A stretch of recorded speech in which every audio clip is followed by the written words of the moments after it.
कांग्रेस सांसद दीपेंद्र हुड्डा ने जल भराव निरीक्षण कर भाजपा सरकार पर टोंट कसा। सरकार का डबल इंजन किसानों के खिलाफ। सांसद दीपेंद्र हुड्डा ने जल भराव क्षेत्रों का किया निरीक्षण, सरकार पर लगाए अनदेखी के आरोप। नमस्कार, आदाब, सत श्री अकाल। मैं हूं आपका अपना नरेंद्र राजपूत और आप देख रहे हैं चरखी दादरी तहलका। कांग्रेस के रोहतक सांसद दीपेंद्र हुड्डा ने चरखी दादरी के गांव में जल भराव से प्रभावित खेतों का निरीक्षण किया।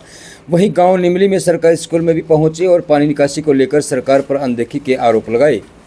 टोट कसते हुए सांसद ने कहा कि हरियाणा में भाजपा की सरकार का डबल इंजन किसानों के खिलाफ फिट हुआ है। न जल निकासी के प्रबंध और न ही सरकार फसलों का पूरा मुआवजा दे रही है। हरियाणा सरकार ने केंद्र से पैकेज भी नहीं मांगा और न केंद्र सरकार ने दिया, तो ऐसे में किसानों की भरपाई कैसे होगी। सांसद दीपेंद्र हुड्डा ने झज्जर विधायक गीता बुक्कल, डॉक्टर मनीषा सांगवान सहित कांग्रेस नेताओं के साथ गांव नीमली के खेतों में भरे पानी का जायजा लेते हुए किसानों से बातचीत की। किसानों ने सांसद के समक्ष बताया कि बार बार अधिकारियों को अवगत करवाने के बाद भी उनके खेतों में पानी भरा हुआ है। सांसद ने इस दौरान मीडिया से बात करते हुए कहा कि हरियाणा सरकार द्वारा क्षतिपूर्ति पोर्टल से किसानों की भरपाई करने का दावा सिर्फ दिखावा है। ऐसे तो किसानों को मुआवजा देने के दरवाजे ही बंद कर दिए हैं। पराली जलाने पर किसानों को जुर्माना हो रहा है। सैटेलाइट से फसलों की गिरदावरी कर मुआवजा देने से सरकार कतरा रही है। जल भराव से प्रभावित क्षेत्रों में पानी निकासी के पुख्ता प्रबंध हों और प्रभावित क्षेत्रों को सरकार द्वारा बाढ़ग्रस्त घोषित करना चाहिए। उनकी मांग है कि स्पेशल गिरदावरी करवाकर 60,000 प्रति एकड़ मुआवजा देना चाहिए। सरकार सिर्फ 7,000 प्रति एकड़ मुआवजा की घोषणा ऊंट के मुंह में जीरा समान है। कांग्रेस संगठन को लेकर कहा कि जिला अध्यक्ष बन चुके हैं, अब प्रदेश अध्यक्ष व नेता प्रतिपक्ष से भी जल्द ही चुना जाएगा।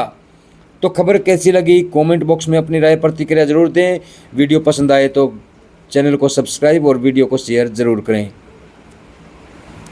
आज यहाँ ये हमारे इस इलाके के कई गांव मातन हिल से लेकर बेरोड, सतगामापुरा, भागी, नीमली में जब हम खड़े हैं और अब कालियावास और यहाँ समसपुर तक भी जो है, मैं कहूँ 152 तक आप ये मानो, यहाँ बहुत भारी जल भराव अभी बना हुआ है और काफ़ी बड़ी प्रतिशत में यहाँ की फसल पूरी तरीके से ख़राब हो गई है। तो हमारी मांग है और हम लगातार बात उठा रहे हैं और आज दोबारा से, क्योंकि ये वोट चोरी से बनी हुई असंवेदनशील सरकार है, ये जनता के सुख दुख में खड़े होने वाली सरकार नहीं दिखाई दे रही। हमारी मांग है कि सरकार जल्द से जल्द जल निकासी के लिए प्रशासन युद्ध स्तर पर प्रयास तो अपना करे ही करे, लेकिन साथ में मुआवजा भी मिले और स्पेशल गिरदावरी करके मुआवजा कम से कम 60,000 प्रति एकड़ का मुआवजे की हमने मांग करी है। और जबकि सरकार ने कितना घोषित करी आपको पता है, 7 से 15,000, वो ऊँट के मुंह में जीरा है। और ये समझ में नहीं आ रहा कि जब पंजाब ने ये कह दिया कि मिनिमम मुआवजा पंजाब में 20,000 मिल रहा है, कि 20,000 कह रहा है कि जी अपना प्रदेश देगी, ऊपर सेंटर, यहाँ हरियाणा में इतना कम क्यों? यानी कि 7,000, वहाँ 20,000 मिनिमम हरियाणा का। तो यानी कि क्या डबल इंजन जो हैं ये बीजेपी के, जहाँ डबल इंजन हो जाते हैं, वो इंजन किसान के खिलाफ फिट हो गया क्या? वो इंजन जो बीजेपी के डबल इंजन है, लोगों के दिल में सवाल ये आ रहा है। तो ये एक मैं समझता हूँ हमारी मांग है, पूरा मुआवजा दिया जाए, हम इसके लिए लड़ाई लड़ेंगे और जल निकासी जल्द कराई जाए। और जो है प्रदेश स्तर पर केवल किसान ही को मुआवजा नहीं, जहाँ घर भी कई जगह ख़राब हुए हैं, एक स्पेशल पैकेज हरियाणा में, जो बाकी प्रदेशों में स्पेशल पैकेज हो सकता है तो हरियाणा में क्यों नहीं हो सकता? तो ये सारी जो पोर्टल है, पोर्टल के माध्यम से होकर आप ये पोर्टल खोल के और अपने दरवाजे बंद करना, ये कौन सी सरकार है? ये तो असंवेदनशील सरकार है। अब तक तो यहाँ पर स्पेशल गिरदावरी के लिए एक जगह और सैटेलाइट से लो आप, जहाँ नुकसान हुआ सैटेलाइट में पिक्चर उपलब्ध है। पराली की तो आप सैटेलाइट से लेते हो और इससे, और नहीं तो अपना स्पेशल गिरदावरी गांव में पहुँचे, खेत में जाकर और ज़्यादा मुआवजा दिलवाने की नीयत रखे सरकार की। क्षतिपूर्ति पोर्टल खोल के और आप अपना पीछा छुड़ाते हो कि भाई लोगों की सुननी ना पड़े, गांव में जाके स्पेशल गिरदावरी नहीं। तो ये हमारी मांग है। और कितना कम मुआवजा, मैं समझता हूँ देश में सबसे कम, जब हमारी सरकार थी 10 वर्ष की, पंजाब से हमेशा डबल मुआवजा रहता था। जितना पंजाब में था उस समय, उससे दुगना प्रति एकड़ मुआवजा हरियाणा में था। और अब क्या है कि पंजाब का मुआवजा हमसे दुगना हो गया। वहाँ पे 20,000 का मुआवजा घोषित किया गया है और मिनिमम, और यहाँ मिनिमम 7,000 का मुआवजा। तो अगली तो, रबी फसल की तो ये कितनी किसान विरोधी सरकार है, आप अंदाजा इसका लगा सकते हैं।